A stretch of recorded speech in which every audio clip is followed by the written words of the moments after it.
Later this year, 2026, the PlayStation 3 turns 20. Although I'm recording this from Western Europe, the PAL region, we received it later than everybody else. So it was released in Japan in late 2006, released in North America in November 2006. We received it in March 2007. However, it's around that time that beast of a console that was the PlayStation 3 turns 20. I've got the console, I've got plenty of games to talk about, so let's talk PlayStation 3.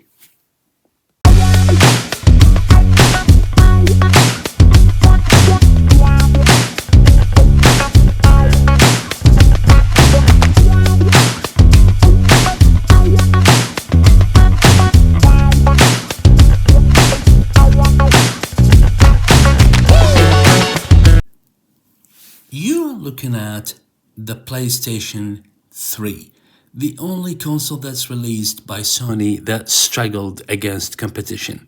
Not the PS1, not the PS2, they destroyed everything on their path. Fine examples of this is the Dreamcast, multiple Nintendo consoles fell victims to the success of the PlayStation 1 and the PlayStation 2. PlayStation 3 struggled worldwide, especially in North America. You remember the time of the release, that was around the 360. It was released after the Xbox 360 for $100 more, less reliable connectivity, a library of games that's lacking, developers complaining about the complexity of the console to develop for, and the list goes on and on. So, at the 360 in the beginning of the life cycle of that generation took the ascendancy. However, towards the end of the life cycle of both these consoles, the PlayStation 3 still destroyed the 360, took the ascendancy and walked out victorious with a very compelling library. Over the years, obviously I had quite a few. I had a Slim, probably altogether, but I had about 4 PlayStation 3 consoles. I had the Slim, I had the Super Slim, I had the regular. The one you're looking at here is one of the later versions or models of the PlayStation 3. It's the 160 giga console, and it's for now the only one that I still have, love and cherish. It's ended up one of my all-time favorite consoles, simply because what we're going to talk about in this episode, and that's games, especially physical games that are stuck behind the wall of the PlayStation 3. Some of them are multiplats, others are exclusive to this console, so you never saw them again. Physically speaking, you never saw them again after the life of the PlayStation 3. As I said, the console is, I had a variety of, I'll show you the console a bit closer. There you go, you probably can see it. I've got all the cables, everything. This is actually my console. It's the last one that I have, and obviously decided to keep. And I'm keeping it. So as I said, I had a black Slim that I got rid of long time ago. Briefly owned a Super Slim. It's a model that released in Europe for a limited period of time. And I had the earlier version, so the release one also was black. And that was back in 2006. And this one I got towards the end of the life cycle of the PlayStation 3. I think it was either 2010 or 2011, not entirely sure. Plug it from time to time, play some games. go back to the old library. And as I said, what we're going to go through is some of the games that are actually stuck behind the wall of the PlayStation 3. And this is what makes it special. For me, at least today, this is what makes the PlayStation 3 very special.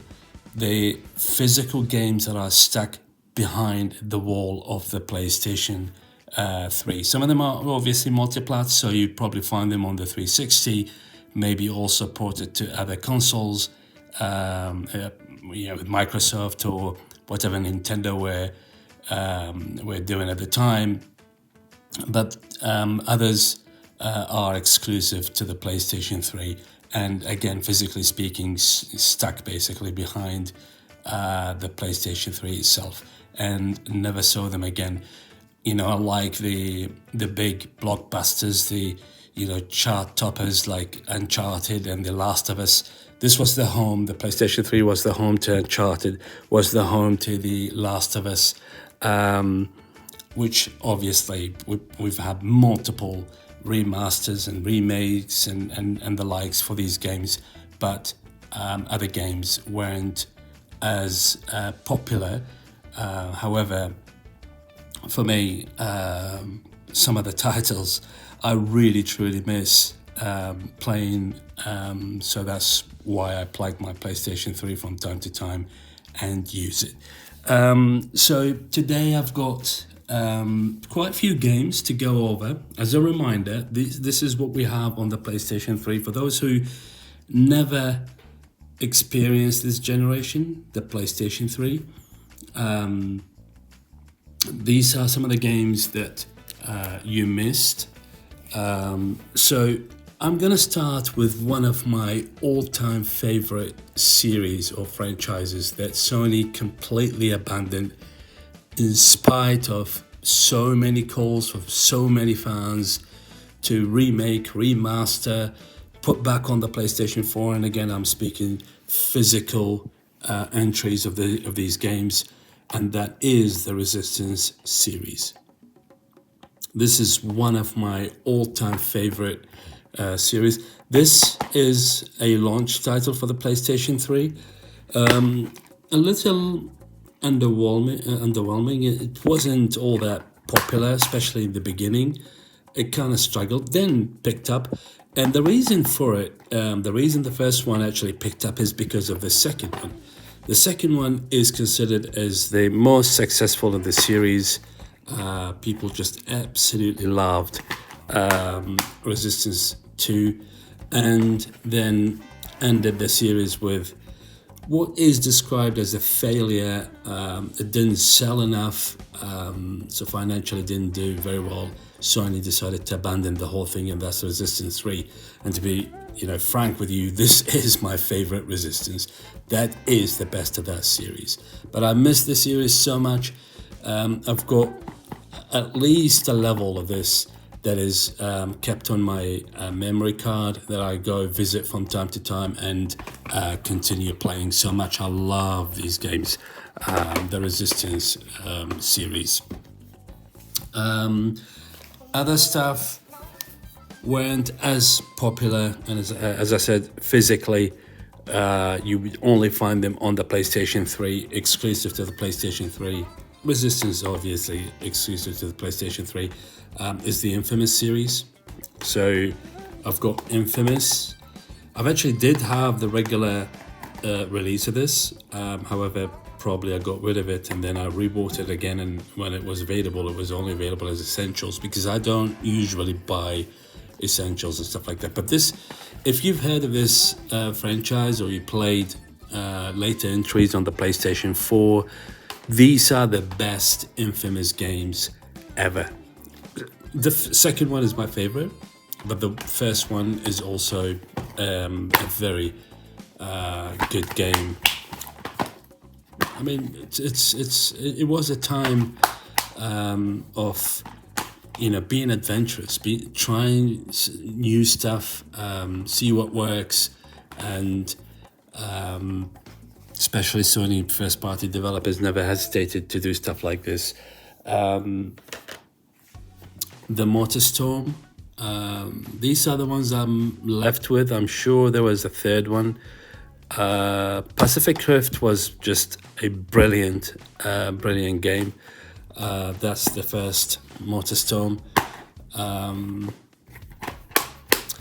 mean, there are so many games on the PlayStation 3 that in terms of physical media, unfortunately, you don't see them again. And also, you might want to take this as a reminder. Right now, they are still affordable. Whether the console itself, you find them, I mean, I've seen them for $70. They go for $70. If you're good at negotiating, probably you can bring them down to, I don't know, around 60 something. Is completely worth it, even in 2026. Not saying the quality, for the last, I don't know, probably about 5 or 10 years, all we talk about is frame rate, all we talk about is performance versus visual capacity, 4K, stuff like that. Nothing of that. But just the games, to go back to some of these experiences in the past, especially if you missed out on them, you missed out big time, because some of these games are just simply brilliant. I'm not going to go through all of them, but you've got a whole bunch of Ratchet and Clank games. Fans are usually split over those. So the Ratchet and Clank series on the PlayStation 3 or the PlayStation 2, the older stuff. Personally, I prefer the PlayStation 3 ones. These are the ones I owned. I'm sure there are a couple more that I don't have or never had. I mean, I'm not a huge fan of Ratchet and Clank. It's a good series, but it's so we've got All for One. Yeah, it's a good series, but not my favorite platformer. Sony first party platformer. Tools of Destruction, that was one of the best. Love this one. Quest for Booty, which I believe now is climbing up in price because not many copies released worldwide, so they're not that cheap. This is probably called something, if you're watching from the US, I think it's called something different. In Europe it's called Q-Force. And again, I mean, it's an okay Ratchet and Clank and Crack in Time. So the biggest when it comes to this is Tools of Destruction and A Crack in Time. These are the biggest Ratchet and Clank games on the PlayStation 3 that they were never remastered or remade or re-released in any shape or form, especially physically, beyond the PlayStation 3. And that's what makes, one of the reasons that makes the PlayStation 3 very special. Then I've got series that probably directing this to people who got into gaming post PlayStation 3, or probably were playing at the time of the PlayStation 3, maybe on different platforms, didn't really like the PlayStation 3, especially probably for Nintendo, because some of these at the time, Nintendo is a lot more kind of branched out now. They have a lot more games. They've got a lot more deals. I mean, you saw the Resident Evil Requiem released on all platforms, including Nintendo Switch 2, day one. So, but it wasn't the case back in the old days. Series now, everything you've seen so far, these are PlayStation 3 exclusive. This is multiplats. Don't think they released anything in Nintendo. They were released on Microsoft, on Xbox. Fallout 3, a fan's favorite. Great game. And New Vegas. I mean, a remake of New Vegas, I'm in. I'll get it day one probably. So much I love this series, and especially New Vegas. Series, like, as I said previously, it was a time where developers were prepared to be adventurous, try something. It's hardly the case now, and for some reason, back in the old days, 2007, 2008, 2009, a lot of those actually worked. The example here well, I mean, worked in terms of quality, but because quite a few maybe financially struggled a bit. But a series like Darkness. So you've got the first Darkness, which is fun. It was a small title. I think it was like something like a 5 or 6 hour campaign, but kind of built laid the grounds for Darkness 2, which for me is something that such an unfortunate thing that not many people got to experience, because this is a very, very good game. And I have to apologize, I'm sorry, for the PlayStation 3 exclusives. I did not include Killzone. Not for any reason, is because that's my least liked Sony first party game or franchise. I just didn't get into it. I did not like Killzone. So Killzone started on the PlayStation 2. Then you got 2 entries on the PlayStation 3. So Killzone 2 and Killzone 3, but didn't like any of them. They weren't my thing. Instead, we stick into the third party stuff that you never experienced. Recently we had Dragon Age, the old Vanguard. These were the real Dragon Age games that you wanted to play. These were the Dragon Age games. So Origins, fantastic game, fantastic campaign, beautiful game. I mean, and then the second one, I prefer the first one. A lot of people prefer the second, but I actually prefer the first one. That was, I for some reason, I just, kept going back into playing parts of it, go back to the beginning, see if I can change things and get different routes, different. But this is, the series here, both of these are some of the best open world RPGs ever created at that time, okay, of the PlayStation 3. Same can be said about Dragon Age 2. Very good game as well. And it keeps going on and on. We had a remake recently of one of the following series, which is the Dead Space series. So the remake was for the first one, for the first Dead Space. This is a fantastic series. Dead Space 2, actually surprised, because surprised didn't get a remake. We got a remake of the first one, but not the second one. But there are so many forums and stuff where fans of the series clearly put this as the best Dead Space entry, and it is. And it's my favorite for sure. That it's. The first one was very good, but the second one was just absolutely brilliant. Absolutely brilliant. Can't really falter with the second entry.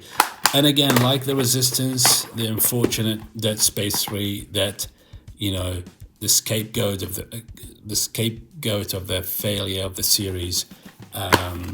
Not for me. Again, like Resistance 3, I loved it. I loved the whole series. I think it's something that unfortunately a lot of gamers missed out on, especially if you weren't playing at the time.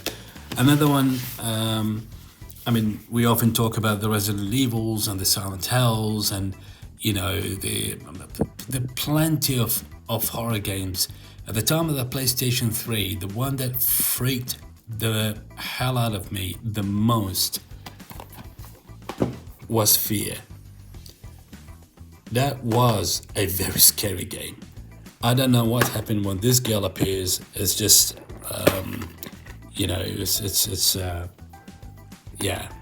really kind of like an uncomfortable moment for me. So I've got Fear 2 and Fear 3, another series. I'm talking about games that are stuck behind the wall of the PlayStation 3. These are multiplayer, so you find them on Xbox. whichever platform you prefer. But the point is, physically, we never saw them again. Some single entry games like the first Nier, I think I've shared this with you because I bought this recently in a recent video. I kind of plugged in the PlayStation 3 and gone about good 4 or 5 hours on this, and honestly, I mean, playing it, it's sure it shows its age. It's not something that came out like decades ago, but you'd still enjoy it. I mean, I did. It's a very good game. It's a very good campaign. I mean, comparable to Nier Automata, which is probably to a lot of people the best Nier. I don't know how you pronounce it, Automata or Automata, whichever, but it is comparable to that. And it actually does have like a very in-depth story, very compelling, characters very well built, the narrative, the story, everything about it is very, very good. Another one that I absolutely loved at the time, The Saboteur, an Irishman stuck in France during Nazi occupation. I mean, you can't go wrong with this. You absolutely cannot go wrong with this. It's a great game, great campaign, great adventure, great story, great narrative. It's something that nowadays, unfortunately, I have to say, missing. We don't have something like this anymore. They don't make games like this anymore. Another one I also shared with you previously, that's my second copy, Demon's Souls. Although that's a bit of a cheat because that was remade for the PlayStation 5. But this is the ultimate experience. You know, playing it with this. That was the experience. Clunky, uncomfortable, not 100% responsive. It's designed to annoy you, basically. It's designed to have you killed over and over again. It's not the case on the PlayStation 5. Not the case. It's not the same. I mean, it's the same game, but not the same experience. Not the same experience. Well, I've got 2 copies of this. I've already received offers. We can put them on the exclusives because that's only on the PlayStation 3. Then we end up with some collections. I mean, I've got plenty of those. Didn't put all of them. The Tomb Raider. This is the PlayStation 3 going back to the PlayStation 2 games and HD remaster trilogies and double packers and stuff like that. So, which is great. I mean, I'm a huge fan of Tomb Raider. When I see them for good prices, I pick them up immediately. This one I got in Europe. I believe it was in Portugal for about €10, which is $10. There you go. Tomb Raider. Sealed copy of Silent Hill. So we've got the HD collection, Silent Hill 2 and Silent Hill 3. No reason for me to open it. This is climbing up in value. I think it's sitting something like $60. I got it for $20. So no reason for me to remove the seal. Probably keep it. That's a special one. The Ico and Shadow of the Colossus collection. Again, I mean, it's remastered in high definition. Some of Sony's greatest stories. I mean, I liked Ico, but I preferred Shadow of the Colossus. That was just way too sad for me. It's just, yeah. And the last one, the Assassin's Creed Heritage Collection. This is actually, I don't know, I was told by a friend that this is only released in Europe. I'm not sure, like if you're watching from the UK or the States, let me know if you have this, but this has the first Assassin's Creed, 2 Brotherhood, Revelations, and 3. So basically 5 games all packaged in one. Okay, that's the Assassin's Creed collection. There you go. So that's the era of the PlayStation 3. Got the whole collection here with the PlayStation 3. Okay, and as I said, the thing is, the PlayStation 3, this is the last console that I have. As I said, I previously had probably three. I had 3. So I had the release one, I had both Slims and got rid of them. Just didn't have space for them, didn't have any use for them. And then I ended up buying this all the way back in 2010, 2011. It still works perfectly fine. No issues, no problems. These games are for my collection over the years. I mean, yeah, regular prices. Some I paid second-hand prices, others I paid regular prices. But here is the story of the PlayStation 3. Thank you very much for passing by. Thank you very much for checking out this video. I truly hope that you enjoyed this video for the PlayStation 3, especially the games that are stuck behind the PlayStation 3 wall. Now, next I'm gonna be doing something extra special for everyone, so please keep an eye on this channel. Stay tuned. We're gonna talk retro again. So there'll be plenty of consoles, plenty of games.